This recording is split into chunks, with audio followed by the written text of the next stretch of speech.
আসসালামু আলাইকুম, সকলকে স্বাগত জানাচ্ছি। আমি আহসান উদ্দিন নোমান। আমরা কাজ না পেয়ে অনেক সময় হতাশায় ভুগছি, আবার অনেকে কাজ জানার পরেও হতাশায় ভুগছি। এই বিষয়টা নিয়ে বিস্তারিত আলোচনা করব, কারণ ফ্রিল্যান্সিং এর ক্ষেত্রে হতাশা একটা একেবারেই মানে অতপ্রতভাবে জড়িত একটি বিষয়। আশা করি ভিডিওটি শেষ পর্যন্ত দেখলে আপনাদের যে হতাশার একটি বিষয় আছে এটা কেটে যাবে ইনশাআল্লাহ। সেটা হচ্ছে যে কাজ না পেয়ে আপনি কেন হতাশায় ভুগছেন, এটি একটি প্রশ্ন। আর আপনি দ্বিতীয় নম্বর যে প্রশ্নটি সেটি হচ্ছে যে আপনাকে কাজ শিখতে নিষেধ করছে কে। প্রথম বিষয়টিতে আসি। সর্বপ্রথম সেটি হচ্ছে যে আপনি কাজ না পেয়ে হতাশায় ভুগছেন কেন। আপনাকে কি কেউ বলছে যে আপনি হতাশায় ভোগেন? না, আপনাকে কেউ বলেনি আপনাকে হতাশায় ভুগতে। আপনি নিজের জায়গা থেকেই আপনি নিজে একটা হতাশাকে এমনভাবে ক্রিয়েট করছেন যেটা আপনাকে খুব পুড়ে খাচ্ছে, এরকম একটা বিষয়। আসলে হতাশা বলতে কোনো জিনিস নাই, আমরা শুধু শুধু হতাশা হয়ে যাই।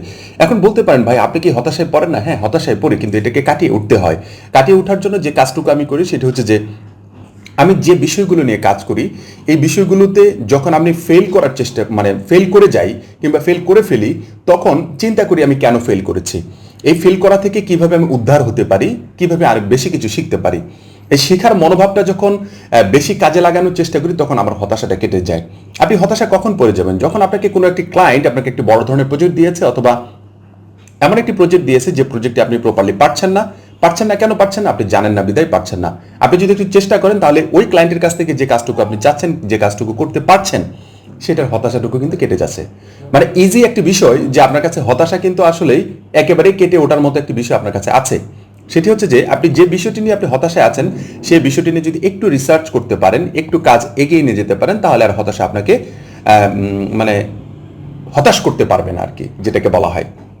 এই জন্য আমি আপনাদেরকে রিকোয়েস্ট করব, আপনারা যারা বিশেষ করে ফ্রিল্যান্সিং করছেন, যারা ফ্রিল্যান্সিং শিখছেন, অনেকদিন থেকে কাজ পাচ্ছেন না, কাজ না পাওয়ার পিছনে যে কারণগুলো কাজ করে, সেটি হচ্ছে যে আপনি কাজ প্রপারলি হয়তো বা জানেন না, হয়তো বা আপনি প্রপারলি রিসার্চ করতে পারছেন না, হয়তো বা আপনি পারফেক্ট যে তথ্যটা আছে, যে কাজটির জন্য যে তথ্যটার প্রয়োজন, সেই তথ্যটা ভালোভাবে জানতে পারছেন না। এই জন্য কিন্তু আপনি হতাশায় ভুগছেন যে না, এটা কি আমার দ্বারা সম্ভব হবে, এটা মনে হয় আমি পারবো না।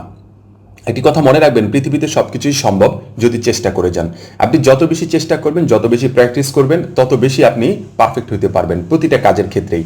আপনি যদি মনে করেন যে আজকে গ্রাফিক ডিজাইনের ক্যাটাগরি, কোনো কিছু একটা ক্যাটাগরি নিয়ে আপনি কাজ করবেন, সেই ক্যাটাগরি সম্পর্কে আপনার একেবারে 0% আইডিয়া আছে, সেই আইডিয়াটা নিয়ে যদি আপনি আস্তে আস্তে আস্তে আস্তে 1 দিন 2 দিন 3 দিন 1 মাস 2 মাস 3 মাস 6 মাস পর্যন্ত আপনি যদি প্র্যাকটিস করেন, 6 মাস পরে দেখবেন আপনি এতটাই পারফেক্ট হয়ে গিয়েছেন, আপনি কল্পনাই করতে পারছেন না। আর এই বিষয়টা নিয়ে আপনি অনলাইন মার্কেট প্লেসগুলোতে কাজ করতে পারছেন, আপনার পার্সোনাল ওয়েবসাইট যদি থাকে সেখান থেকে কাজ করতে পারছেন, আপনি সোশ্যাল মিডিয়াগুলোকে খুব প্রপারলি যদি সাজাতে পারেন, সেখান থেকে আপনি কাজ করতে পারছেন, অথবা আপনি গুগল থেকে ফাইন্ড আউট করে ওই ধরনের এজেন্সিগুলোর কাছ থেকে আপনি কাজ নিতে পারছেন। তার মানে বোঝাই যাচ্ছে যে আপনি যদি ভালো কাজ জানেন, হতাশা হওয়ার কোনো কারণ নাই।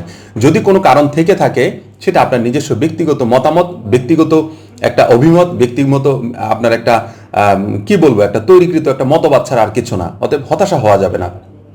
আমি প্রায় সময় নিজেকে বিভিন্ন কাজের ক্ষেত্রে যখন যে বিষয়টা আমি পারি না, তখন আমি কিন্তু একটু হতাশা হয়ে যাই। আমি হতাশা হলে যে কাজটুকু করি সেটা আমি আপনাদেরকে বলছি, তাহলে বুঝতে পারবেন। আমি কিছুদিন আগে একটি বিষয় নিয়ে আমি খুবই হতাশায় পড়ে গিয়েছিলাম। সেই বিষয়টি সম্পর্কে চিন্তা করলাম যে আসলে এই বিষয়টিকে কিভাবে আমি কাটিয়ে উঠতে পারি। তারপর আমি সর্বপ্রথম গুগলিং করলাম, গুগলিং করে খুব একটা মনের মতো তথ্য পেলাম না। তারপরে ইউটিউবে একটু করলাম, তখন ইউটিউব থেকে খুব ভালো ভালো এই ধরনের টপিক পেয়ে গেলাম। যখন এই ধরনের টপিকটা পেয়ে গেলাম, সর্বোচ্চ 2 দিন রিসার্চ করেছি ওই বিষয়টা নিয়ে, তখন আমার কাছে মনে হলো যে না, আমার মধ্যে পৃথিবীতে হ্যাপি মানুষ আর নেই, কারণ এই বিষয়টি সম্পর্কে পুরোপুরি আমি জানতে পেরেছি, পুরোপুরি এক্সপার্ট হয়ে গিয়েছি। এই যে বিষয়গুলো যদি একটু কাজে লাগাতে পারেন, আমার কাছে মনে হয় হতাশা আর আপনাদেরকে ধরবে না। আমরা অনেক সময় দেখি যে আমাদের মার্কেট প্লেসে আমাদের কাজ আসছে না, আমি একবার হতাশায় পড়ে যাচ্ছি, এই মাসে তো আমার কোনো কিছু ইনকাম নেই, কিংবা এই মাসে আমি বাসা ভাড়া কীভাবে দিব, এই মাসে ম্যাস মিল কীভাবে দিব, এই মাসে আমার ফ্যামিলিকে আমি কীভাবে চালাবো। আসলে এই হতাশাগুলো না, আপনি আপনার জায়গা থেকে যদি একটু হার্ড হয়ে যান, তাহলে হতাশা আপনার কাছে আর পাত্তা পাবে না। হতাশা আপনার কাছে আসবেই, হতাশা খুব খারাপ জিনিস, আপনার কাছে আসবেই।